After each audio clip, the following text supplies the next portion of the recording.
Hey everybody, we are back in the shop on this lovely -9-degree weather day. Got the heaters pumping, trying to keep things okay in here.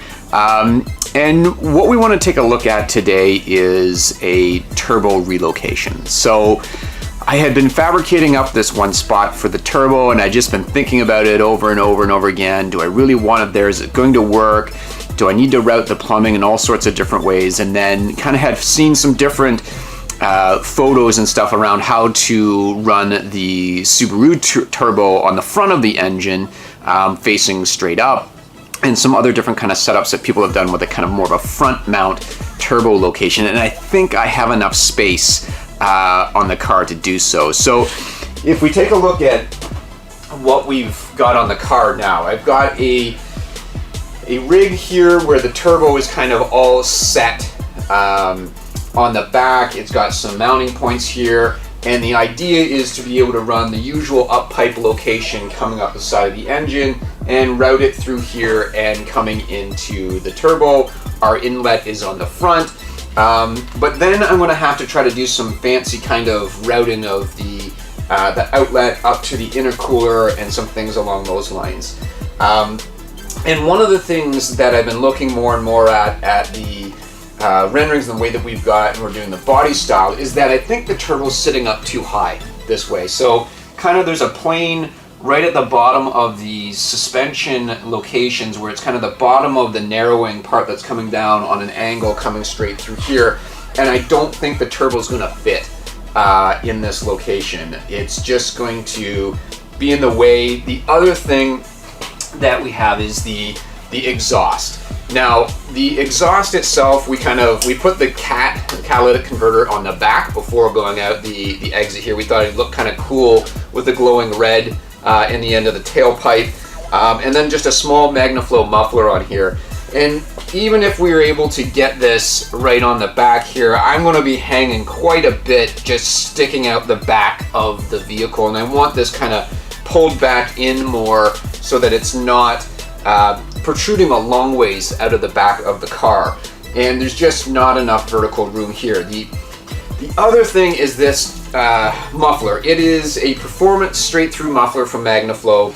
It's going to do a little bit, but I don't want this car to be just crazy loud. So I'm thinking if I'm able to run this here, and then essentially if they can get the turbo at the front located and the exit coming up, I've got enough room coming up the side to possibly put in another resonator.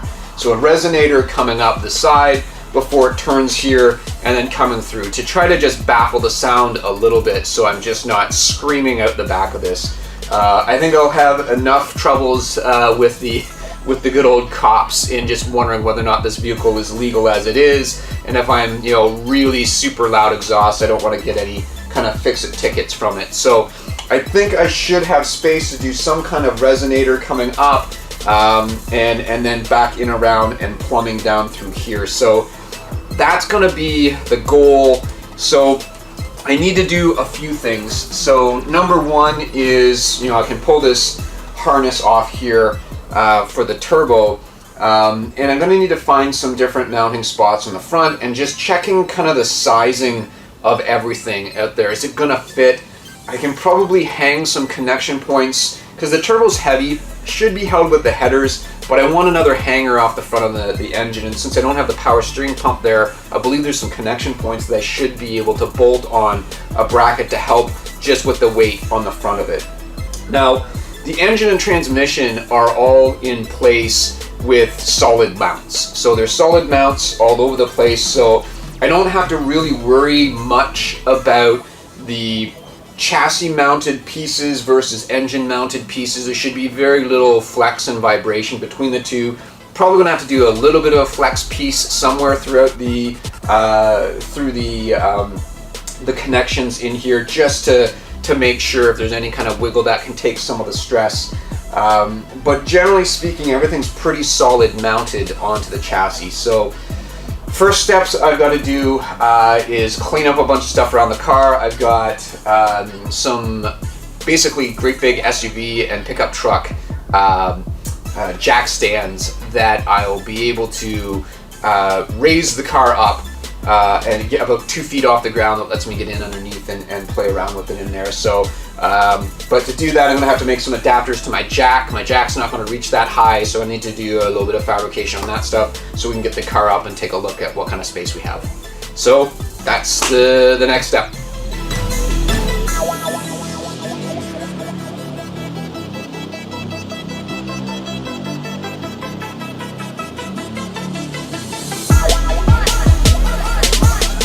All right, got everything cleared out here, but there is just not going to be enough room in front of the engine to run the turbo down in there. Unfortunately, it pretty much touches up against that rear firewall. I mean, maybe could get a centimeter or so of clearance, but not a real big fan of having the red hot glowing turbo butting up against the firewall that's right next to my gas tank. That to me just doesn't sound like a good idea. So I'm not able to get it to fit down in there. Now, what I do think I'll be able to do is, I mean, obviously turn this and raise this up a bit to be able to have some small pipes that come off the headers here to come into the inlets here. The exhaust coming into the turbo. Now, the fact that this is a twin scroll turbo means that I've got 2 smaller pipes coming out of there, so I should be able to do some pretty tight small bends. It's got a little bit of space down around there around the heat shields of the other header, or from the parts of the header coming out of the bottom of the engine. So I think we should be able to do some small, almost like J-bends coming around into the inlet, and that would allow me to have, well, essentially the turbo inlet for air coming and pointing straight through here, have the outlet coming up and routing around over into the turbo, or into the intercooler coming up out of here and then sitting up into that top area.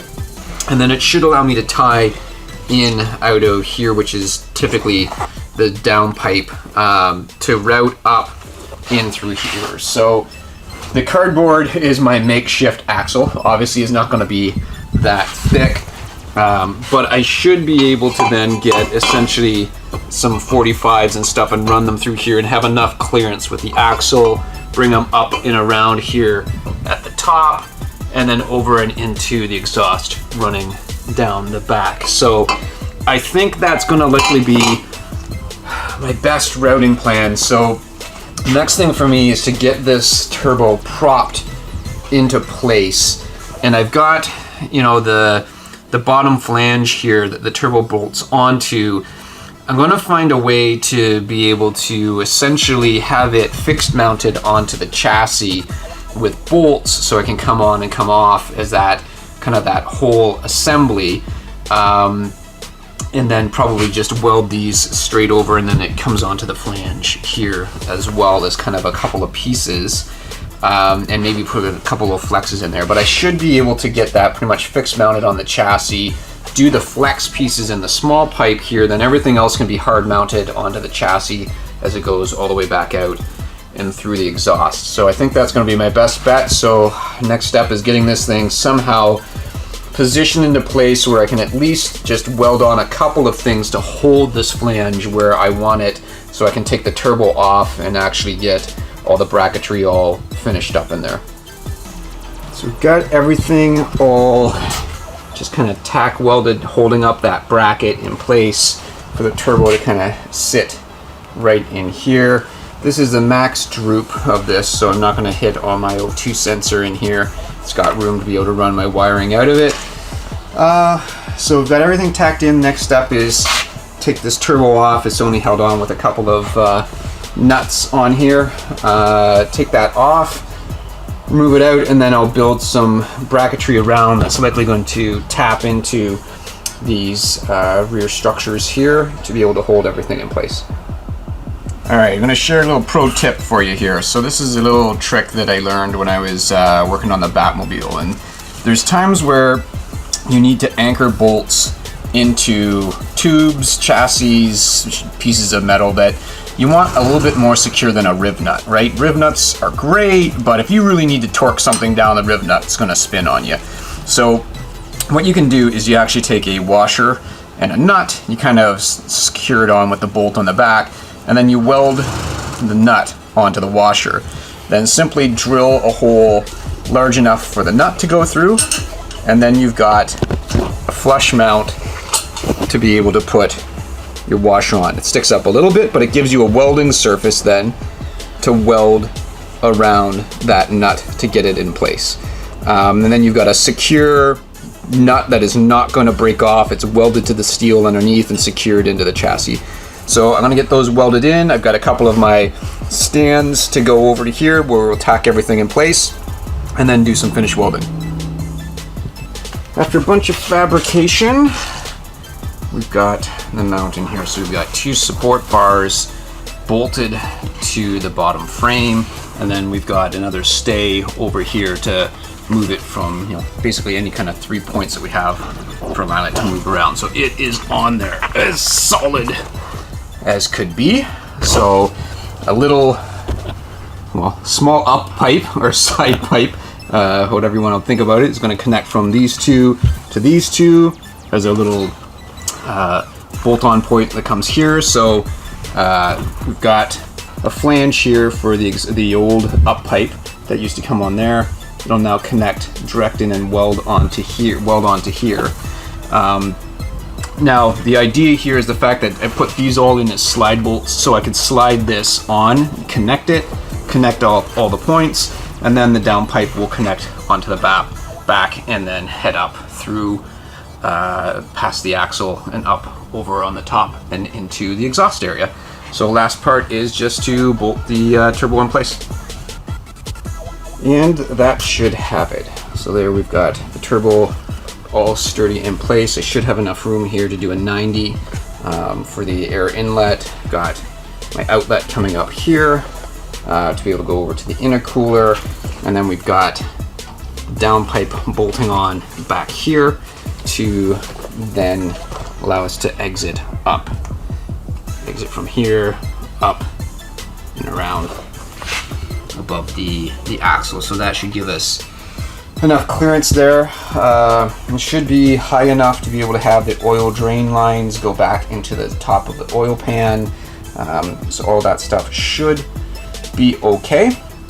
And if not, we'll deal with it when it comes there. So right now I'm pretty happy where this is sitting. Might need to do some little heat shields or something here to protect it, or not. Maybe it'll just get nice cooled sitting back in there with some air flowing through it. But we will see. So that is the turbo location. So happy to finally get that done. I can start focusing now on kind of running the exhaust and things at the back. I'm going to be working a little bit on the rear diffuser and some of those different pieces while we're still continuing to work on the body stuff through the 3D models. So that's it for this video, and hopefully you stay tuned for the next ones coming up.